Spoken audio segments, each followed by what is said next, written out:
अगर आप railway NTPC group D और एलएपी के लिए 2026 के लिए तैयारी कर रहे हैं, तो यह जो आप 30 क्वेश्चन इसमें से देखेंगे, उसमें से 22 या 23 क्वेश्चन या 25 तक कर दे रहे हैं, तो आप सेफ ज़ोन में होंगे। अगर इससे अगर कम हो रहा है, तो आप परफेक्ट तैयारी नहीं है, इसलिए आपसे निवेदन है कि शुरू से अंत तक देखिए। और यह क्वेश्चन जो दिखा रहे हैं, यह जो है यहाँ पे पहला क्वेश्चन थोड़ा-सा हल्का है, लेकिन अंतिम क्वेश्चन जाते-जाते टफ हो जाएगा, तो आप लोगों का एक बताना होगा कि आपको कितना क्वेश्चन सही कर रहे हैं। तो चलते हैं देर ना करते हुए क्वेश्चन पे। क्वेश्चन है कि पारसिक इकाई है, आपको बताना है कि इसमें से कौन-सा आंसर होगा, दूरी की, समय की, प्रकाश की, चमक की और चुंबकीय बल की। तो जो पारसेक होता है, वह सबसे बड़ी दूरी का होता है, इसलिए इससे आंसर ए सही हो जाएगा। आपको इसका आंसर ए सही हो जाएगा, ठीक है? आगे देखेंगे अदिश राशि है, इसका आंसर आपको बताना है, ऊर्जा है, बल है, संवेग है, उपरोक्त सभी है। तो आपको 3 सेकंड का दे रहे हैं कि आप लोग इसका आंसर कमेंट बॉक्स में लिख करके दीजिए, ठीक है? तो क्या आंसर हो जाएगा? इसका हो जाएगा अदिश राशि पूछ रहा है, तो इसमें ऊर्जा जो है, एनर्जी जो है अदिश राशि होती है। और इसमें देखिए वेग से संबंधित जो भी होगा, वेग से वेग, संवेग, ठीक ना? इसी तरह से जो भी आएगा वेग से संबंधित बल, आघूर्ण, ये सब जो है ना, आपको सदिश राशि मिलेंगे और ऊर्जा जो है अदिश राशि है। तो इसका आंसर क्या हो जाएगा? ए। नेक्स्ट देखेंगे, निम्नलिखित में से सदिश राशि आपको बताना है कौन-सा होगा? वेग है, द्रव्यमान है, समय और लंबाई है। देखिए इसका ट्रिक है, एक ट्रिक आप समझ जाइए। वह है कि भी से या ब से कोई अगर शब्द आ रहा है, तो वह जो होगा सदिश राशि होगा अधिकांश तौर पे। देखिए इसमें से वेग है, उसमें से वेलोसिटी है, भी से आ रहा है, तो इसका आंसर ए सही हो जाएगा, सदिश राशि। आगे देखेंगे, पदार्थ के संवेग और वेग के अनुपात से कौन-सी भौतिक राशि प्राप्त की जाती है? जो वेग और संवेग के अनुपात यानी कि संवेग बटा वेग होता है, इसका अनुपात भौतिक राशि कौन-सा प्राप्त करेंगे? तो उसका हम लोग प्रयोग करेंगे तो ये हो जाएगा। देखिए क्या होता है, वेग बराबर क्या होता है? वेग होता है v बराबर चा दो चाल बटा दूरी बटा समय होता है, दूरी बटा समय, ठीक है ना? समय यानी कि d/t होता है। त्वरण क्या होता है कि वेग परिवर्तन की दर को त्वरण कहते हैं, यानी कि STUV यानी कि v माइनस u/t होता है। और इसको क्या कहते हैं? एक्सेलेरेटर ए से प्रदर्शित करते हैं। द्रव्यमान और बल, बल क्या होता है? m इंटू ए होता है, F बराबर m इंटू ए होता है, ठीक है ना? द्रव्यमान जो होता है मास होता है, किसी भी भौतिक जो पदार्थ का होगा संवेग और वेग के अनुपात को द्रव्यमान कहेंगे, इसलिए इसका आंसर सी से हो जाएगा। नेक्स्ट देखेंगे, अश्व यदि एकाएक चलना प्रारंभ कर दे तो अश्वरोही को गिरने की आशंका का कारण क्या होगा? देखिए इसका कारण है एक पढ़े होंगे आप लोग, जड़त्व का नियम, विश्रामावस्था का नियम, यानी कि जो न्यूटन के प्रथम नियम है, वह उसी से संबंधित होता है।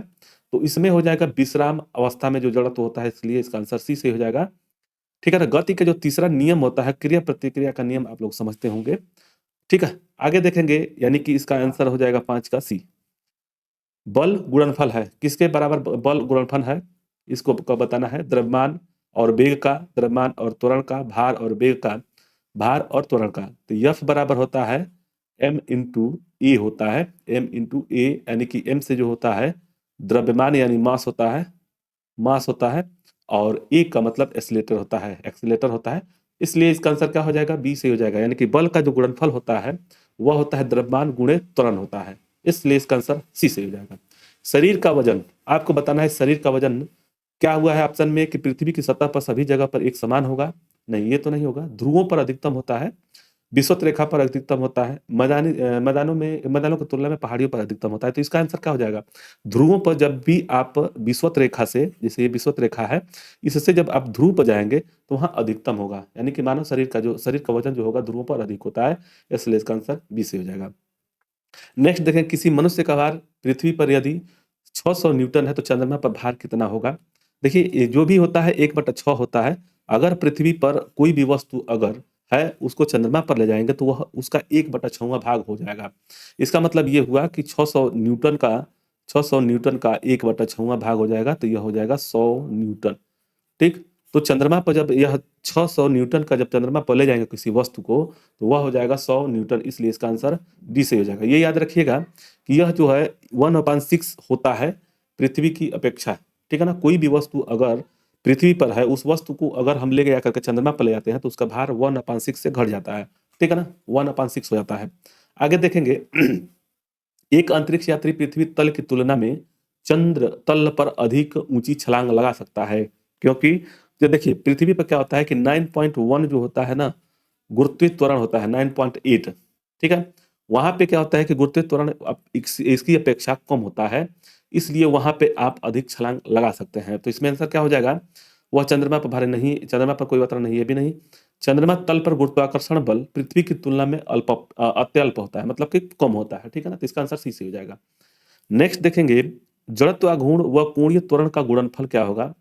जो जड़त्वाघूर्ण और कोणीय त्वरण है, उसका गुणनफल क्या होगा? देखिए, बल का क्या होता है? बल का वह होता है F बराबर m इंटू ए होता है, F बराबर m इंटू ए होता है, E, ठीक है ना? इसका इकाई क्या होता है? तो बल का न्यूटन होता है। कार्य यानी कार्य करने की क्षमता को ऊर्जा कहते हैं, कार्य होता है वर्ग, और यह होता है, इसका जूल होता है। कोणीय संवेग जो होता है ना, कोणीय संवेग यानी कि जड़त्वाघूर्ण और कोणीय त्वरण जो है, किसका गुणनफल है? तो टार्क का है। इसका आंसर बी से हो जाएगा। नेक्स्ट देखेंगे, समुद्र में प्लावन करते समय आइसबर्ग का कितना भाग समुद्र की सतह से ऊपर आता है? याद रखिएगा, देखिए क्या होता है कि जब भी कोई, जैसे अगर कोई तालाब है, उसमें अगर एक बर्फ का टुकड़ा बना है, इसको ठीक है, आइसबर्ग वही कर रहा है, बर्फ का टुकड़ा है, फ्लोटिंग आइसबर्ग, ठीक है ना? तो क्या होता है कि जल में जो भाग होता है, 9 भाग नीचे होता है और 1 भाग ऊपर होता है। यानी कि 9वां भाग जो होता है पानी में होता है, यहाँ पे ये जो है ना, यह यहाँ से यह पानी में होता है, और 1 भाग जो होता है वह होता है 1 भाग ऊपर रहता है, ठीक ना? तो यह 10 भाग में से 1 भाग ऊपर रहता है, इसलिए इसका आंसर 1/10 हो जाएगा।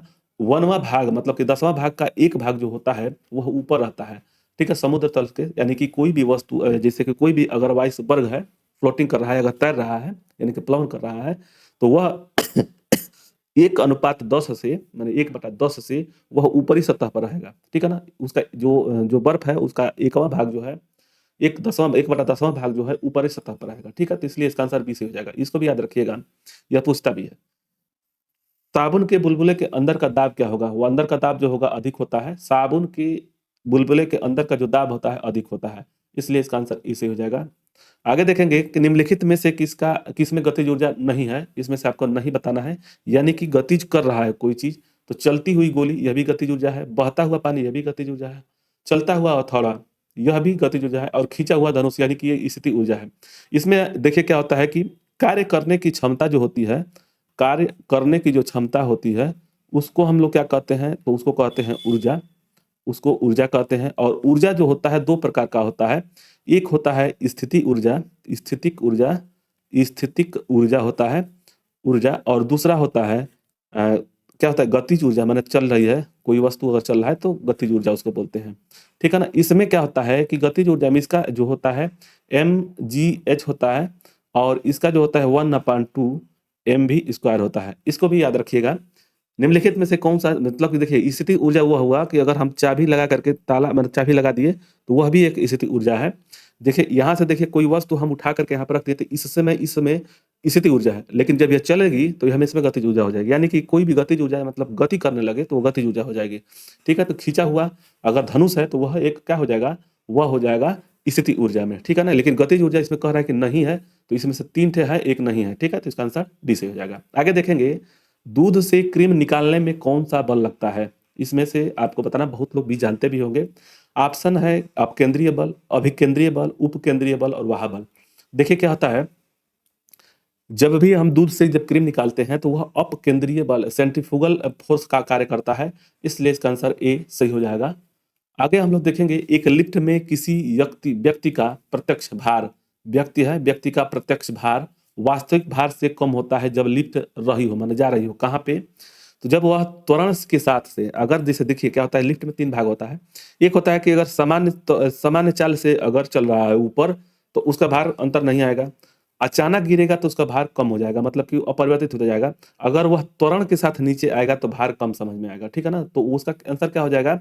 वह त्वरण के साथ, आंसर बी से हो जाएगा। त्वरण के साथ उसका जो नीचे आएगा, वह उसका भार वास्तविक भार से कम होगा, ठीक है ना? तो इसलिए इसका आंसर बी से हो जाएगा। आगे देखेंगे, पृथ्वी के गुरुत्वाकर्षण का भाग, कितना भाग चंद्रमा के गुरुत्वाकर्षण से नजदीक है? तो देखिए वह जो है, पृथ्वी का जो अभी हम लोग इससे पहले वाला क्वेश्चन आया था कि कोई भी 600 न्यूटन का अगर वस्तु को हम लेकर के जा रहे हैं चंद्रमा पे, तो वहाँ पे कितना भार होगा? तो वह 1/6वां भाग, वैसे ही है कि पृथ्वी के गुरुत्वाकर्षण का कितना भाग, यानी कि 1/6वां भाग गुरुत्वाकर्षण चंद्रमा पर है। तो इसका आंसर क्या हो जाएगा? 1/6। इसको भी याद रखिएगा, इसका आंसर सी से हो जाएगा। लोलक के कालावधि यानी कि कोई भी अगर लोलक है उसकी टाइम पीरियड क्या होगा?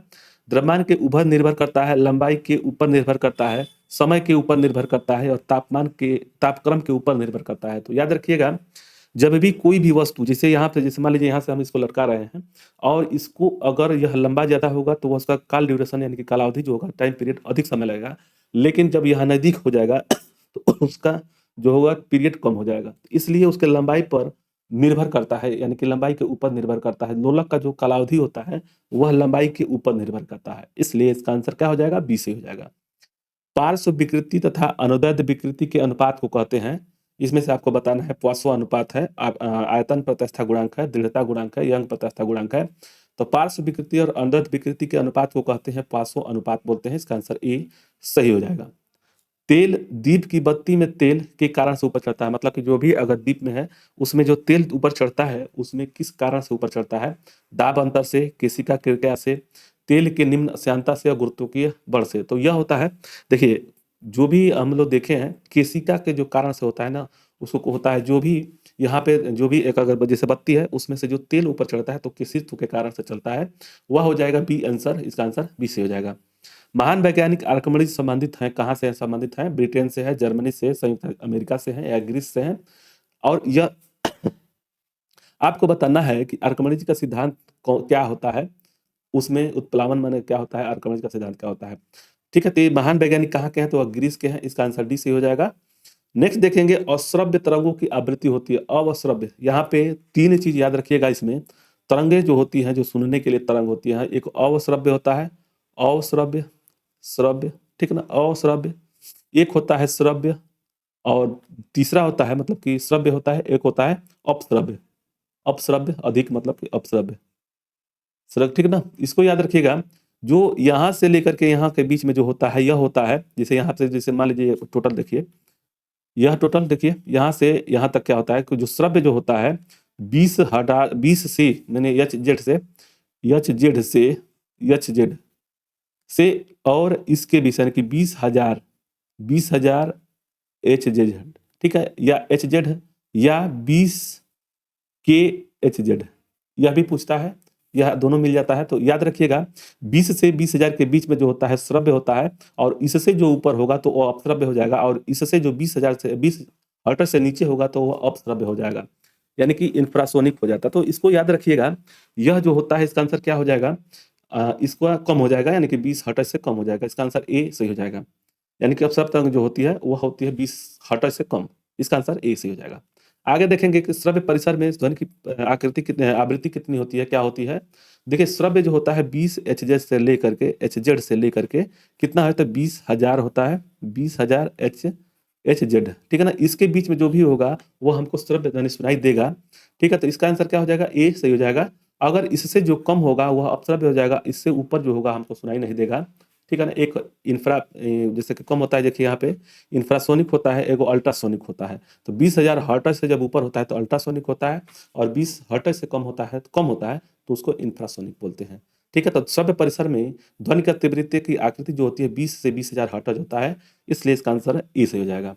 सोनार अधिकांशतः प्रयोग में लाया जाता है जो अंतरिक्ष यात्रियों के द्वारा, डॉक्टरों के द्वारा, इंजीनियर के द्वारा, नौ संचालकों के द्वारा। जो सोनार होता है वह जो होता है आप लोगों को बताना है, तो वो हो जाएगा नौ संचालकों के द्वारा प्रयोग में लाया जाता है, इसलिए इसका आंसर डी से हो जाएगा। किसी ध्वनि स्रोत की आवृत्ति में होने वाले उतार चढ़ाव को क्या कहते हैं? रमन प्रभाव, डपलर प्रभाव, क्रॉम्पटन प्रभाव, प्रकाश विद्युत प्रभाव।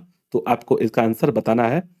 तो आपका आंसर जो भी अगर व्यक्ति बता रहे हैं डॉपलर प्रभाव यानी कि ऑप्शन बी, वो एकदम सही है। तो इसका आंसर क्या हो जाएगा? बी सही हो जाएगा।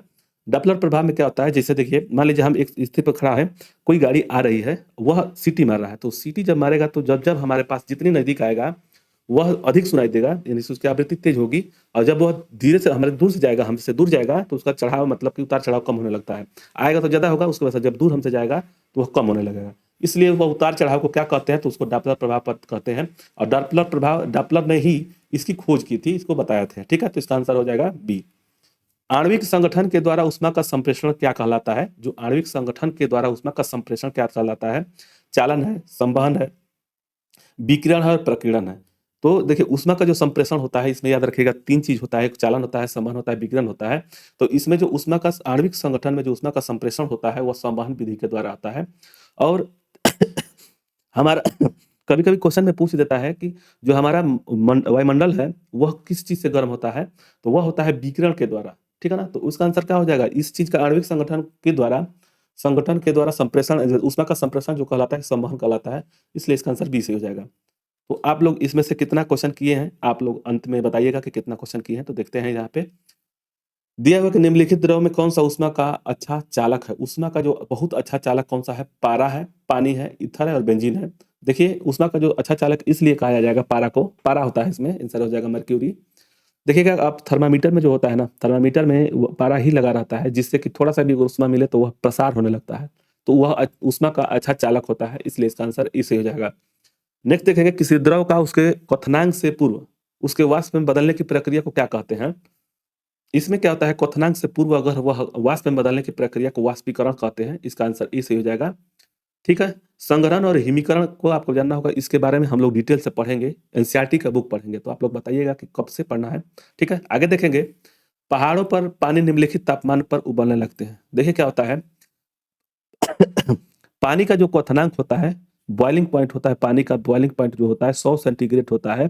लेकिन जब हम पहाड़ों पर जाते हैं तो वह वायुमंडल दाब कम हो जाता है, तो वह जो होता है 100 सेंटीग्रेड कम पर ही वह तापमान पर उबलने लगता है पहाड़ पे पानी। ठीक है? तो इसका आंसर ई सही हो जाएगा। आगे देखेंगे भाप से हाथ अधिक जलता है अपेक्षाकृत उबलते जल से, क्योंकि देखिए क्या होता है कि जो उबलते हुए जल जो होता है ना, उसमें जो नहीं भाप में जो होता है, क्या होता है कि विशिष्ट ऊष्मा ज़्यादा होती है, यानी कि गुप्त ऊष्मा जो होता है उसमें ज़्यादा होता है। इसी के कारण से इसका आंसर ई सही हो जाएगा।